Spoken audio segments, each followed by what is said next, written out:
एक सवाल, लोग क्या चाहते हैं और लोग क्या नहीं चाहते। तो बड़ा बेसिक सा जवाब मिला कि लोग सुख चाहते हैं, खुशी चाहते हैं, आनंद चाहते हैं। और एक चीज जो कोई नहीं चाहता वो है दुख। दुखी होना कोई नहीं चाहता, परेशान कोई नहीं होना चाहता। तो क्या सभी लोग सुखी हो गए हैं?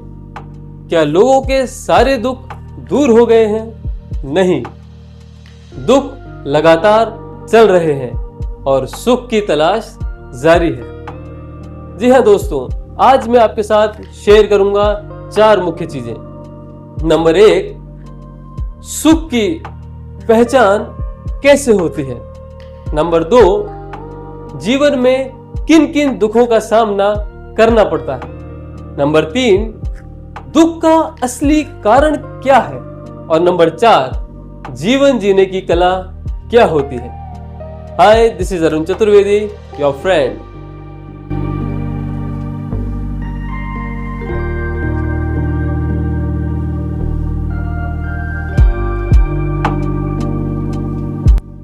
दुखी हुए बिना कोई सुखी हो ही नहीं सकता, क्योंकि सुख का रास्ता दुख से होकर गुजरता है। अगर कभी रात होती ही नहीं तो हमें कैसे पता चलता कि दिन क्या होता है। अगर कभी अंधेरा हुआ ही नहीं होता तो हमें प्रकाश का पता कैसे चलता। जिस तरह रात के होने से दिन की पहचान होती है, जिस तरह अंधेरे के होने से प्रकाश की पहचान होती है, ठीक वैसे ही दुख के होने से ही सुख के होने की असली पहचान होती है। इंसान के इस दुनिया में आने से पहले ही उसका दुखी होना शुरू हो जाता है। वो पहले 9 महीने माता के गर्भ में रहता है, उसका दुख। फिर जो वो जन्म लेने का उसे कष्ट होता है, उसका दुख। उसके बाद जब वो नन्हा बालक होता है, अगर उसे उस वक्त कोई कीड़ा काट ले तो वो न तो उसे सहला सकता है और न ही किसी को बता सकता है। ऐसे कई दुख वो झेलता है। जब वो थोड़ा बड़ा हो जाता है तो घर से स्कूल, स्कूल से घर, माता पिता और गुरुजनों के अंडर प्रेशर में रहता है। पढ़ाई पूरी होने के बाद उसे कमाने की टेंशन होने लगती है। इनमें से किसी की नौकरी लगती है और कोई बेरोजगार ही रह जाता है। किसी का व्यापार चलता है और किसी के व्यापार में घाटा हो जाता है। नौकरी करने वाला नौकरी से परेशान रहता है और व्यापार करने वाला अपने व्यापार की उलझनों में उलझा रहता है। इतना ही नहीं, इनमें से किसी की तो शादी होती है और कोई शादी के इंतजार में ही बैठा रहता है। और जिनकी शादी हो गई है वो शादी से दुखी हैं और जिनकी नहीं हुई है वो शादी के लिए दुखी हैं। कोई इनमें से अपनी खुद के मकान के लिए दुखी है, कोई गाड़ी के लिए दुखी है। और अगर ये मिल जाए तो फिर वो बड़ा मकान और बड़ी गाड़ी के लिए दुखी होने लगता है। और इन सब के लिए वो न जाने दुनिया में कितने ही दुखों को उठाता है। इनके अलावा पिता पुत्र के झगड़े, भाई भाई के झगड़े हैं, कहीं सास बहू के झगड़े हैं तो कहीं हस्बैंड वाइफ के झगड़े हैं। और पड़ोसी और रिश्तेदारों की जलन के बारे में तो आप पूछिए ही मत। यहाँ कोई रुपए पैसे के लिए दुखी है तो कोई अपने सगे संबंधियों के लिए दुखी है, मान सम्मान के लिए दुखी है। यहाँ कोई इसलिए दुखी है कि उसके सगे संबंधियों की मृत्यु हो गई है, कोई इसलिए दुखी है कि वो बीमार है और कोई अचानक होने वाली दुर्घटनाओं से दुखी है।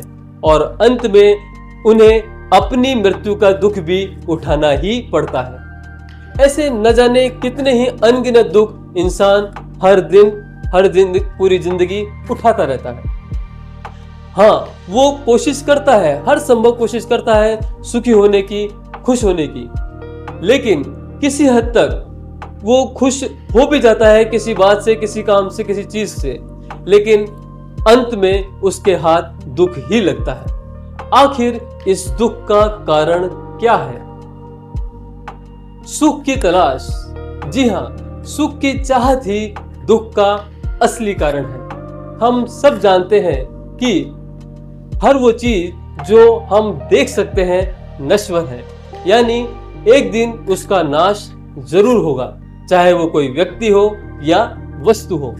जब हमारे खुद के शरीर ही एक दिन नहीं रहेगा तो फिर दूसरे किसी व्यक्ति और वस्तु की तो बात ही क्या है। जो भी चीज आज हमारे पास है एक दिन वो छूट जानी है, और जो चीज हमें मिलने वाली है वो भी एक दिन छूट जाएगी, क्योंकि या तो एक दिन वो चीज ही नहीं रहेगी या फिर हम ही नहीं रहेंगे। तो फिर क्या करें? हाथ पे हाथ रखकर बैठ जाएं? फिर जीवन कैसे चलेगा? जीवन चलेगा और बहुत खूब चलेगा, लेकिन उससे पहले हमें जीवन जीने की कला सीखनी होगी। कोई है, कोई अदृश्य शक्ति, कोई ताकत है जो इस सृष्टि को चला रही है, जिसे हम ईश्वर कहते हैं, भगवान कहते हैं। ईश्वर अविनाशी है, जिसका कभी नाश नहीं हो सकता, और हम लोग दिन रात नाशवान चीजों के पीछे अपना बेशकीमती समय, बेशकीमती जीवन बर्बाद करते जा रहे हैं, खोते जा रहे हैं। अगर हम एक धारणा बना लें कि हमें जो कुछ भी मिला है, चाहे वो हमारी मेहनत से मिला हो या फिर हमारे भाग्य से मिला हो, वो सब हमें ईश्वर की कृपा से मिला है, और ये सब किराए का है। चाहे वो हमारा शरीर हो या हमारे सगे संबंधी, चाहे वो हमारा रुपया पैसा हो या फिर हमारा गाड़ी बंगला, और ये सब ईश्वर ने हमें दिया जरूर है, लेकिन इस पर अधिकार केवल ईश्वर का ही है, और वो जब चाहे ये हमसे वापस ले सकता है। ये बात हर रोज हमें खुद को याद दिलानी चाहिए, और जब हम रोज खुद से ऐसा कहते हैं और ईश्वर से जुड़े रहते हैं, ईश्वर की कृपा को महसूस करते रहते हैं, तो धीरे धीरे हम इस सच के साथ जीना सीख लेते हैं कि हमारा कुछ भी नहीं है। जो भी हमारे पास है एक दिन वो हमसे दूर हो जाएगा, लेकिन एक ईश्वर है जो कभी हमसे दूर नहीं होगा। वो हमेशा हमारे साथ है, हमारे अंदर है, और मृत्यु के बाद भी वो हमारे साथ ही रहेगा। दुनिया में जो चीजें हैं वो हमारे उपयोग के लिए हैं, हमें उनका दास नहीं बनना चाहिए। आदत किसी चीज की नहीं होनी चाहिए, चाहे वो व्यक्ति हो या वस्तु हो।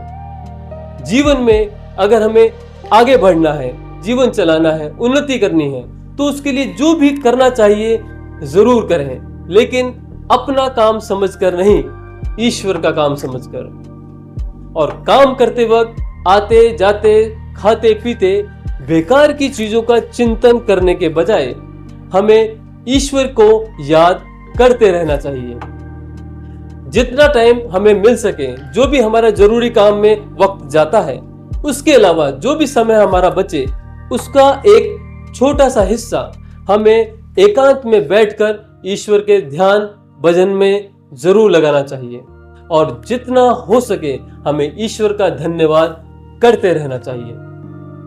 कहते हैं कि हाथ काम में लगे हों और ध्यान ईश्वर में लगा हो, और जब हम हर वक्त ईश्वर से जुड़े रहते हैं तो एक ऐसी स्थिति आ जाती है कि हमें ऐसे सुख की अनुभूति होती है कि जिसमें न तो खोने का गम होता है और न ही पाने की खुशी होती है, और तब जाकर हमारे सुख की तलाश पूरी होती है। उम्मीद करता हूं आपको मेरा ये वीडियो पसंद आया होगा। अगर वीडियो पसंद आए तो उसे एक लाइक कर दें, अपने फ्रेंड्स एंड फैमिली के साथ शेयर कर दें, और अगर आप चैनल पर नए हैं तो प्लीज सब्सक्राइब माय चैनल। जल्दी मिलूंगा आपसे अपने नेक्स्ट वीडियो के साथ, तब तक के लिए नमस्कार।